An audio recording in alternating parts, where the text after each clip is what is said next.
পেটে যদি খিদে থাকে হরিনামে আনন্দ হবে? বলো রাধে রাধে। হ্যাঁ ঠিক। তাহলে একজনের স্ত্রী স্বামীকে বলছে যে তোমার এই হরিনাম কীর্তন কিছুক্ষণ ভালো লাগে, মনে আনন্দ হয়, এটা ঠিক আছে, কিন্তু খিদে লাগলে খাবে কি? তার জন্য কর্ম করতে হবে, তার জন্য উপায় করতে হবে। তুমি যদি এরকম হরিনাম কীর্তন করো তাহলে এই সংসার কি করে চলবে? আমরা খাবো কি?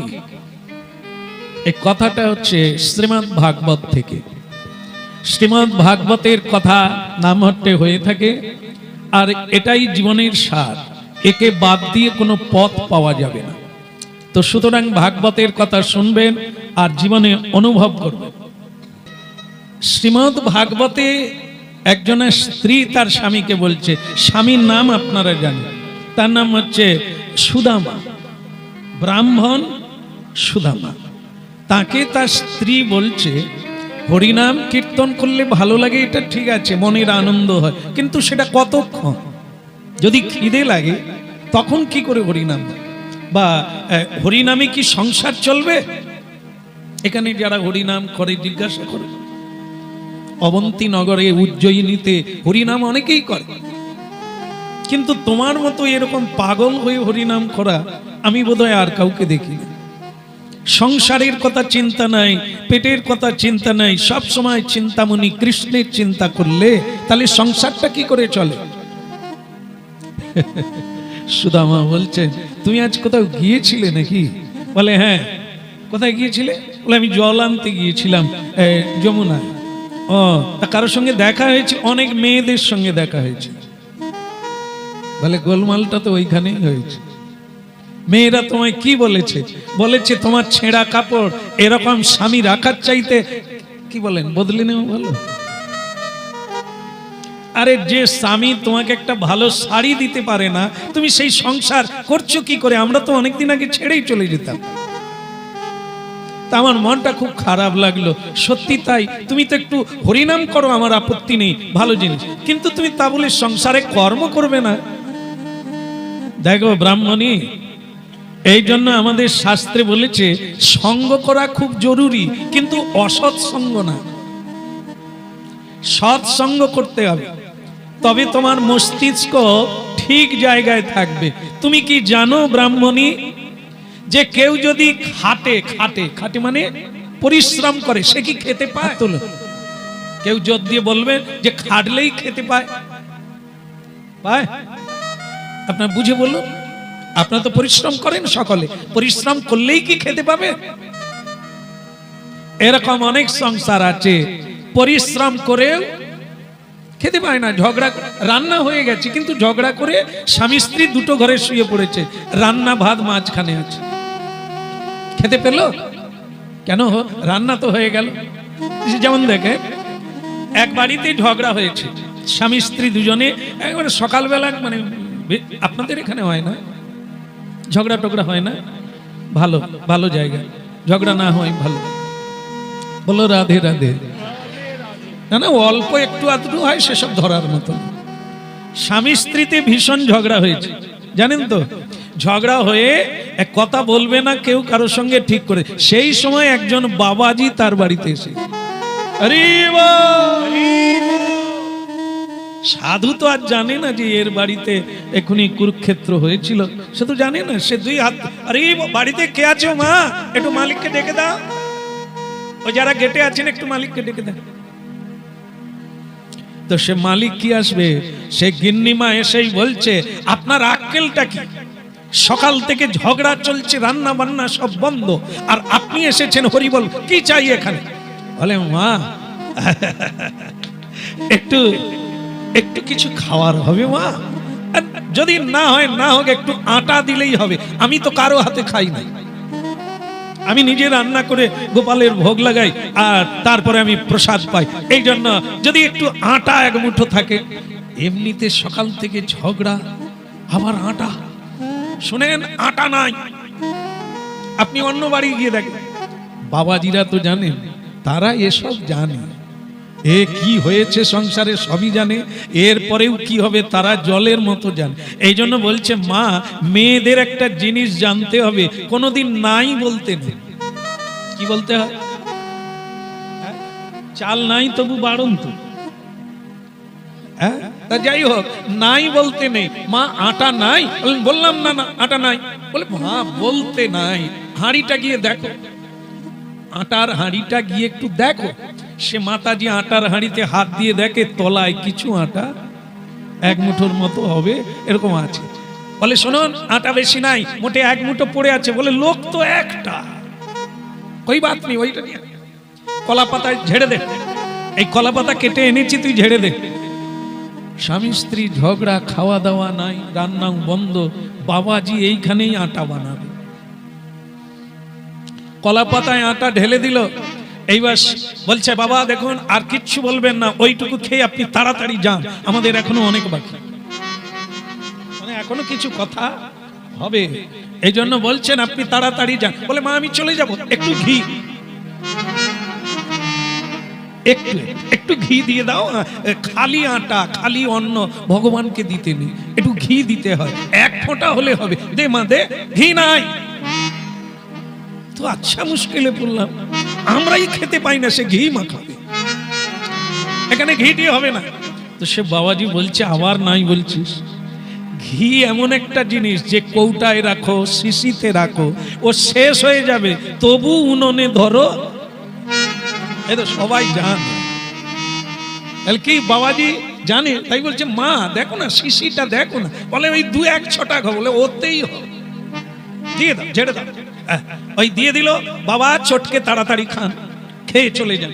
বাবাজি তার তো বেলনি কাঠ নাই, কোটি কোটি টাকার মালিক, বিরাট কারখানার মালিক।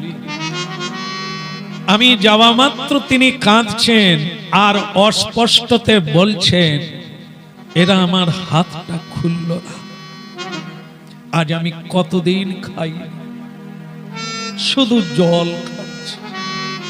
বলুন, কোটি কোটি টাকা জল খেয়ে আছে। কি বুঝলে? টাকা থাকলেও খেতে পাবেন না, রোজগার করলেও খেতে পাবেন না, ভগবান যদি না সহায়। এই জন্য সংসারে রোজগার তো অবশ্যম্ভাবী করতে হবে, কিন্তু ভগবানকে বাদ দিয়ে নয়। খেটেও খেতে পাওয়া যাবে না, চাষ করেও অন্ন জুটবে না, যদি ঈশ্বর না সহায়। সুদামা বলছে দেখো ব্রাহ্মণী, আমরা ব্রাহ্মণ, আমাদের ব্যবসা করা নিষিদ্ধ, আমাদের চাষ করা নিষিদ্ধ, আমরা বেদ অধ্যয়ন করব, আমরা কীর্তন করব, মানুষের কল্যাণ করব, যাগ যজ্ঞ করব, তপস্যা করব, এর দ্বারাই বিধাতা মিলিয়ে দেবেন। আজ পর্যন্ত না খেয়ে তো নাই, হয়তো ভালো পাই নাই, কিন্তু খাচ্ছি তো। তোমারও আয়ু যতকাল, যিনি রাজভোগ খাচ্ছেন তারও আয়ুকাল ততটাই। হয়তো তিনি আগে চলে যাবেন যদি বিধাতার না ইচ্ছে হয়। অন্তকালে মামেব শরণ মুক্তা কলেবরম। ব্রাহ্মণী মরতে খেয়েও মরবে, না খেয়েও মরবে, তো তখন যতদিন বেঁচে থাকবে হ্যাঁ নিতাই বলো, গৌর বলো, কৃষ্ণ বলে। এই জন্য নাম হট্টের প্রচার হলো এই সত্য, মানা না মানা জয় ইচ্ছা তোমার। কে মানবে কে মানবে না সেটা কারো উপর দায়িত্ব নেই, দায়িত্ব একটাই, সেটা হলো প্রচার করা, এই সত্য কথাটা বলা। কে কি করবেন সেটা তো আপনার বিষয়, কারণ গুরু বৈষ্ণব ভগবান তিনের কৃপা হলো, একের কৃপা বিনা জীবের অধোগতি হয়। সেই একজনকে জানেন, ভগবানের কৃপা হলো, গুরু কৃপা হলো, ভক্তের কৃপা হলো, একজনের কৃপা ব্যতিরেকে সে নরকগামী হলো। সে কে? সে হচ্ছে আমরা নিজেরা। এই এখানে আমি তো খুব বোঝাবার চেষ্টা করছি যাতে আপনারা প্রতিদিন একটু হাতের তালি দিয়ে কীর্তন করেন, প্রতিদিন আপনারা একটু প্রণাম করেন ভগবানকে। আমি খুব চেষ্টায় আছি, কিন্তু আপনারা যদি বলেন যে আপনি কত বুঝাবেন বোঝান, আমরা যদি না বুঝি আপনি কি করবেন? করা যাবে কিছু?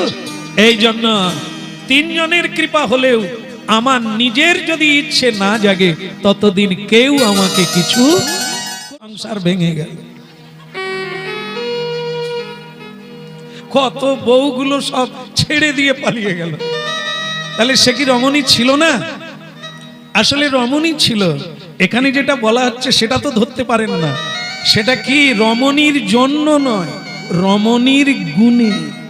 গুণটা কি? কোন গুণ থাকলে সে ভাঙা সংসারকে জোড়া লাগিয়ে দেয়? ভালো সংসারকে ভাঙতে তো সকলেই পারে, ভাঙতে সকলে পারে, কিন্তু গড়তে কজন পারে? কথা বলে না সবাই? এটাই ঠিক, যে গড়তে পারে, যে জোড়া লাগাতে পারে, তার মধ্যে গুণ আছে। সবাইকে খুশি করতে পারে রমণী, সংসারের দুঃখ ভুলিয়ে দিতে পারে, আর ভাঙা তরণীকে এপার থেকে ওপারে পৌঁছে দিতে পারে।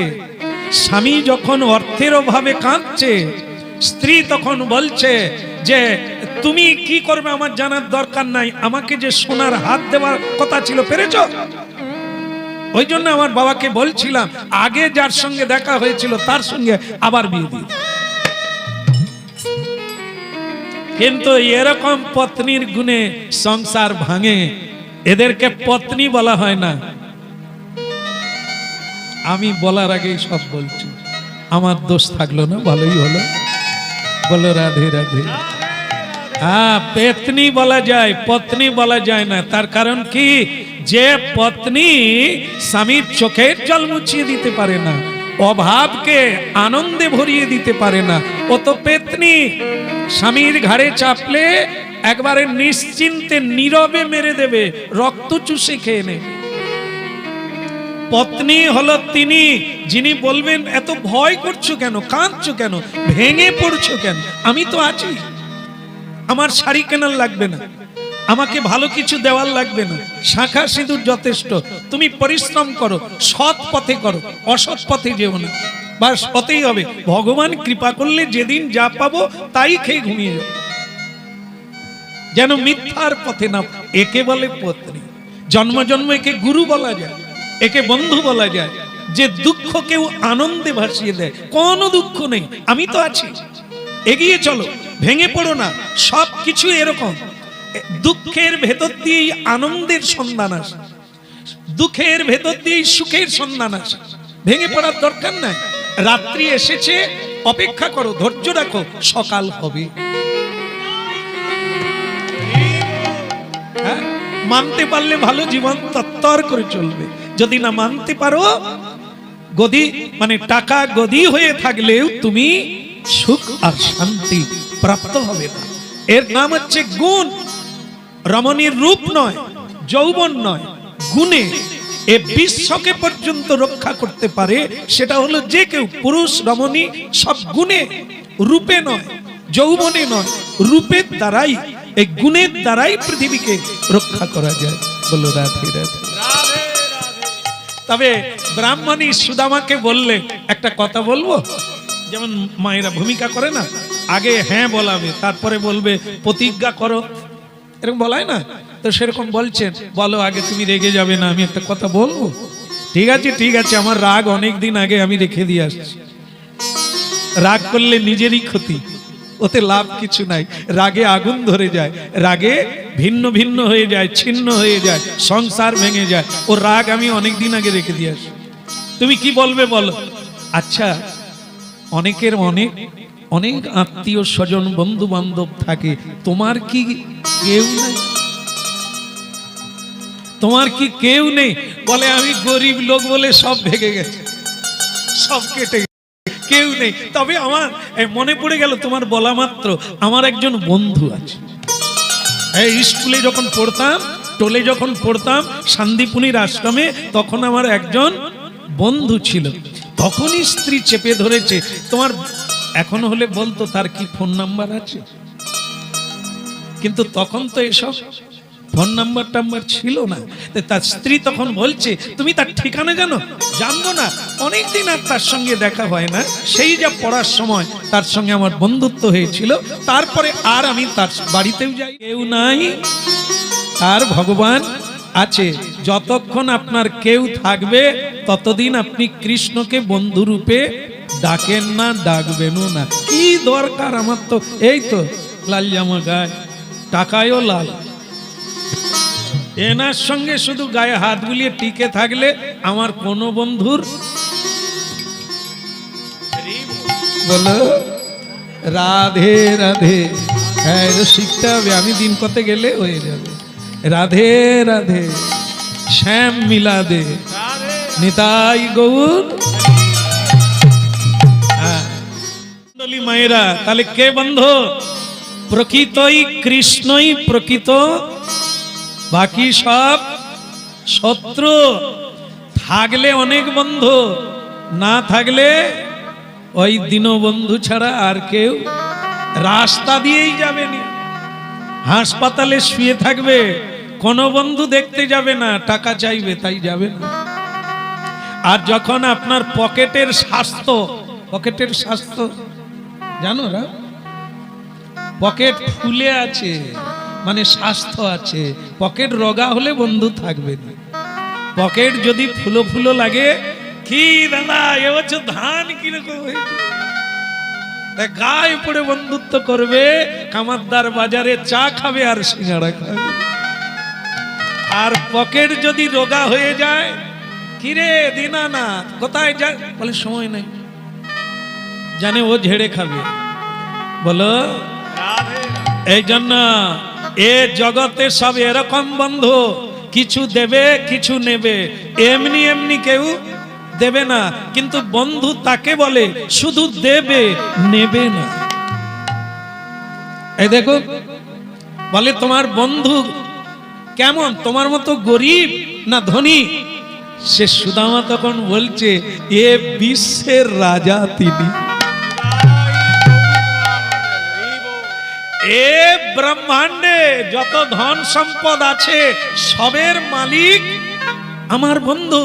তো তার স্ত্রী তখন বলে, তোমার বন্ধু যদি এরকম, তোমার দোষা এরকম কেন? এইখানে মিলিয়ে নেন, এ বন্ধু প্রকৃত বন্ধু 5000 বৎসর হয়ে গেছে। কত হাজার? 5000, 500 নয়, 1000 নয়, 5000 বছর কেটে গেছে। এই কৃষ্ণের বন্ধু যে সুদামা, এ কথা মানুষ ভুলে না। আর যতদিন চন্দ্র সূর্য থাকবে এদের বন্ধুত্ব কোনোদিন ছিন্ন হবে না। আর আমাদের বন্ধু কত এসেছে, কত চলে গেছে। হ্যাঁ, আমি ওর উপকার করলাম, আমার অপকার করলো, ডাকলাম এলাম না, এলো না। ওর মেয়ের বিয়ের সময় আমি জামদানি দিলাম, আমার বিয়ের সময় আমদানিও হলো না। এই আমাদের বন্ধুত্ব কেটে গেল। এই লেনদেন হলে আমরা বলি বন্ধু, না, একে বন্ধু বলে না। যিনি দুর্দিনের কাছে এসে দাঁড়ায়, বন্ধু তোমার কিছু লাগবে, আমি প্রাণ দিয়ে তা করব, ওই বন্ধু। ওকেই বলে বন্ধু। যে কিছু আশা করে না, কিছু চায় না তোমার কাছে। সুদামা প্রতিদিন কৃষ্ণ ভজন করে, কৃষ্ণই তার প্রাণীর প্রাণ।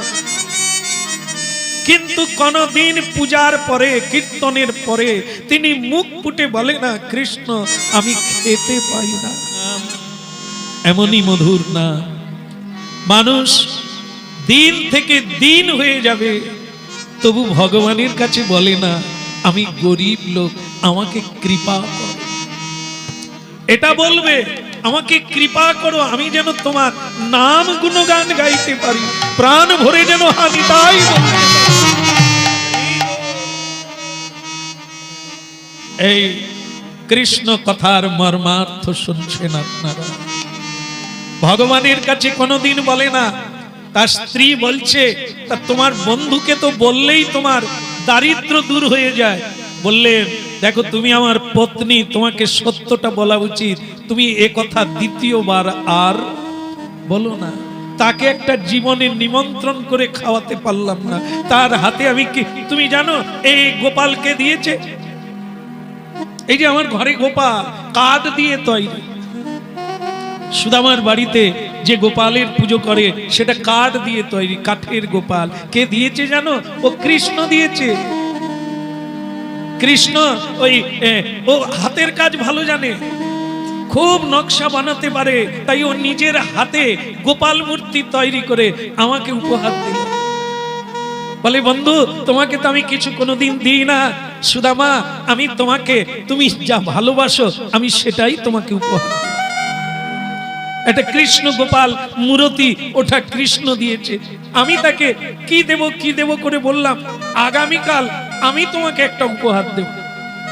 সুদামাও কাজ জানতেন, কিসের না কুশ, এই যে পরেন না শ্রাদ্ধের সময়, হ্যাঁ পিণ্ডদানের সময় কুশ পরেন না, এই কুশ দিয়ে নানা অলংকার বানানো যায়। ও যারা কারিগর, যারা শিল্পী, যারা আর্টস, এরা পারে, আমরা পারি না।